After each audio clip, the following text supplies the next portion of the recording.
Tonight, on the John Ankerberg Show, John's first guest will be Bill Setnar, who for more than 25 years was a zealous Jehovah's Witness. Because of his skills, knowledge, and dedication, he rose in the Brooklyn headquarters of the Watchtower Society until he was given the responsibility to answer all questions submitted by people south of the Mason-Dixon line. He worked with the president of the Jehovah's Witnesses. He looked into doctrinal questions. He found out how the Jehovah's Witnesses' New World Translation of the Bible was really put together and who the unnamed translators were. Tonight he will explain what evidence made him come to believe that he had been deceived. John's second guest is Joan Setnar, one of the heirs to the S.S. Kresge family. Joan worked in the Brooklyn headquarters where she observed firsthand the president and other leaders of the Jehovah's Witnesses. She will tell why she became disillusioned and what convinced her to believe Jesus is God. Her conviction cost her an inheritance which would have made her a millionaire. John's third guest is Helen Ortega. Helen was raised in a Jehovah's Witness home. She married a Jehovah's Witness. She conducted 13 Bible studies each week and still had time to go door to door telling people about her faith. Helen came to believe that she was one of the special 144,000 chosen elect and publicly announced this to her Kingdom Hall. Then one day she read something in her Bible that changed her whole life. She will be sharing that information and the events that followed in the programs to come. John's fourth and fifth guests are Debbie and Ken Oakley. Debbie grew up in the Ortega home where she was taught the beliefs of the Jehovah's Witnesses.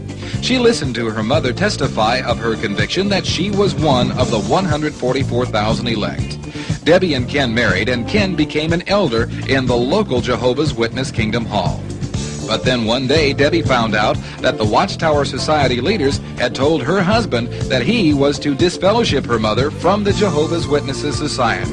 Why and what happened is what Ken and Debbie will tell us, as well as what convinced them that all their lives they had been deceived about Jesus. Now, please welcome your host, John Ankerberg. Thank you, thank you. Tonight we're going to do a program with folks that know quite a bit about the Jehovah's Witnesses. You can remember back some months ago when we did a debate with the leaders in Kansas City.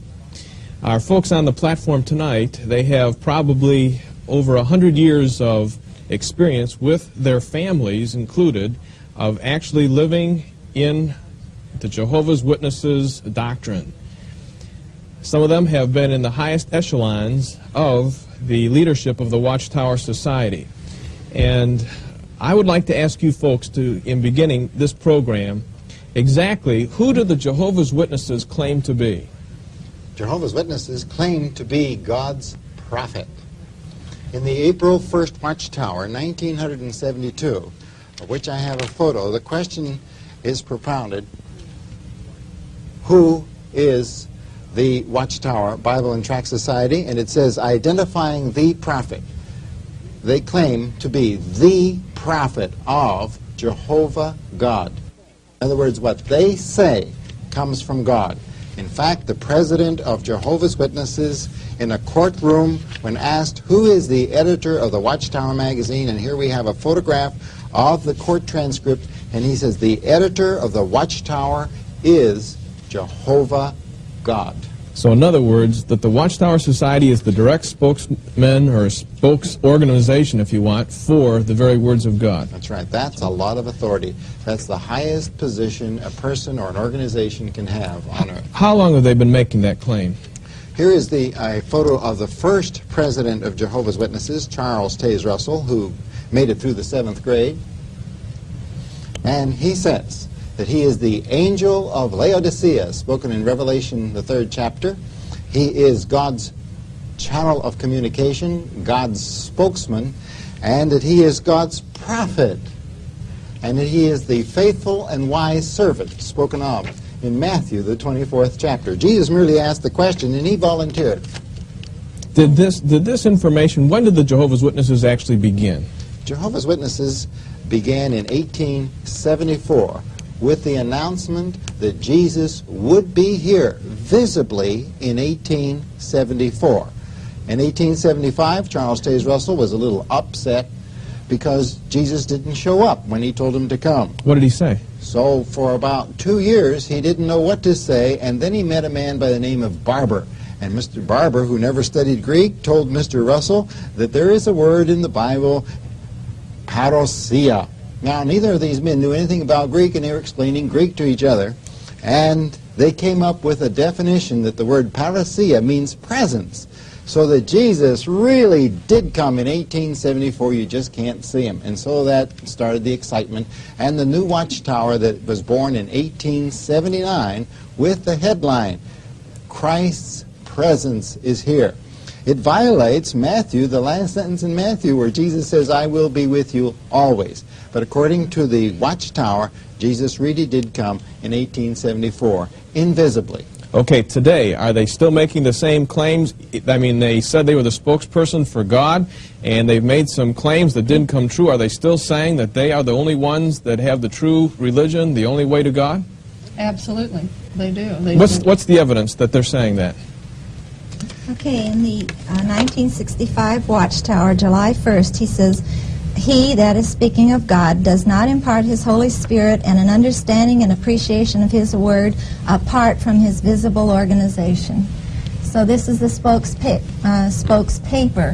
of the Watchtower organization, the Watchtower magazine. The Watchtower magazine is actually a doctrinal organ. Right. Is that correct? It's written by Jehovah God. Now, do the Jehovah's Witnesses actually hold that the Bible is the authority, or is it the Jehovah's Witness magazine with the Bible? I have a friend, her name's Charlene Reyes, and she was a very zealous Jehovah's Witness. And when she saw things weren't according to the Bible on some of the things, the circuit servant that travels around asked her if she had the Bible on one hand and the Watchtower magazine on the other, and the magazine said something a little contrary to the Bible, which would she choose? And she said the Bible, and she was disfellowshipped for that. What does the word mean to be disfellowshipped? That means that you are completely taken out of the organization and no one speaks to you, and you are just dead, spiritually dead. Dismembered, yes. Excommunicated is a good word. You're not allowed to have fellowship with any one of Jehovah's Witnesses, and they are not allowed to have fellowship with you. Eating with you, come into your home, even speak to you and say hello if they should meet you on the street. And this includes families. You become a dead person. So let me get this straight now. So through the Watchtower magazine, they're making the claims that they are the only organization that gives the true word from God. All right? That's right. Now, that comes from where? The Watchtower magazine. It's really edited by the president of Jehovah's Witnesses. Who is now? Fred W. Franz. Freddie Franz. All right. And he gives it out completely, or are there a group of editors? Yes, there's a group of editors, but they have to agree with Freddie Franz, who talks to angels. He's been talking to angels since about 1920. Where does he say that? He says it in Watchtower magazines, he says it in Watchtower publications, and prior to Freddie, it was Judge Rutherford, who was never a judge. He also claimed to talk to angels, and so did Charles Taze Russell. Now, this is a typical sign of all the prophets who are in existence on earth today and who have been in our generation, who all speak to God. So the president is actually considered to be the prophet right now, the spokesman for God through that organization, and the believers down below must follow that line. He has established a scapegoat prophet in that he says that all the Jehovah's Witnesses who are part of 144,000, the remnant of the 144,000, are this prophet. But this group has never gotten together at any place to vote on any prophecy. And not only that, I was a part of that group, and because I expressed myself that I didn't agree with some of those, in fact, there was quite a few of us that didn't agree, we were disfellowshipped. So if we were part of it, why didn't we have the opportunity to express ourselves? Did you ever come up with any prophecies? No, just that they're wrong. So these people who are part of the 144,000 have no voice. That's right. In fact, should they express their voice, they would be dismembered from an organization that has no members. That's right. That's the claim. There's no membership. All right, what else do the Jehovah's Witnesses claim? Jehovah's Witnesses claim that there is only one right religion. Now, this is a photograph of the Watchtower, February 15th, 1955. It says there is only one right religion, and that religion is the religion of Jehovah's Witnesses. What if somebody doesn't belong to the Watchtower Society or the Kingdom Home? Well, they're part of the devil's organization. That's right. All of the pastors, all of the ministers, all of your Bible schools are all an abomination in the sight of God. And What is going to happen to all the people that are not a part of the Watchtower Society? They are going to be exterminated Destroyed it October 1st, 1975. But that's past, and we're all sitting here, They so made a now... mistake. Where does it say that? In the March, April, Watchtower. August 15th, 1968 Watchtower, it tells all Jehovah's Witnesses, now this is 1968, they're telling all Jehovah's Witnesses to look forward to 1975. But they also told them to look forward to 1874, 1879, 1881, 1914, 1918, 1925, and now they have that new disease called loss of memory. They can't remember ever saying anything about any date for Jesus to come. And here it is in their publication. What did they say was going to happen in 1975? That the earth would be exfumigated of everybody And other than Jehovah's Witnesses. So you must get into the ark with Noah and all the animals before 1975. Into the organization. Yeah, it was chronology that they arrived at that date. They claimed that mankind will only be upon this earth for 6,000 years. There has to be a 7,000-year period in which the 1,000-year reign of Christ has to come. So they said that 1975, October 1st, would be the end of 6,000 years of man's existence. So according to their own chronology, Armageddon should have come before that so that the millennium could begin then. And Mr. Franz apologized for 1975 because a lot of people sold their homes, ran up their master charge, and cashed in their life insurance policies because they wouldn't need anything and they'd just like to leave a bill for 1976. Okay. He has come up with a new date, however, in the last graduating class of Gilead. Gilead is their missionaries that they send out every 6 months, and he intimated several times that the world is going to end prior to 1988. Okay. Now, Bill, why don't you tell the folks what your position has been in the Jehovah's Witnesses? I was born at a very early age to two Jehovah's Witnesses. To be close to your mother. Yes. All right. And I grew up through the organization, starting out with short pants, knocking on people's homes and asking them, do they have an immortal soul? One lady said, what? I said, do you have an immortal soul? She says, she didn't know for sure, and I told her that she didn't have an immortal soul, and she says, oh, yes, I do. Well, I said, Ezekiel 18:4 says you don't have an immortal soul. Well, as I grew up through high school and finished high school by refusing to salute the flag, refusing to eat anything cooked in aluminum pots, refusing to get married, refusing to smoke, chew tobacco, or get drunk, Or celebrate Christmas, or celebrate birthdays. Christmas or Easter, not allowed to vote, serve on the jury duty. When I was 17 years old, I was invited by the president of Jehovah's Witnesses to work in God's visible theocratic organization, which to the Watchtower is the secret place.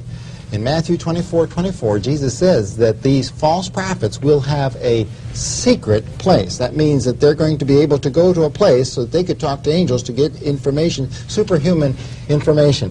And then 1950 is when I entered the secret place, which is 124 Columbia Heights, Brooklyn, New York. No secret anymore. And how long were you there? 8.5 years. My first job was washing dishes.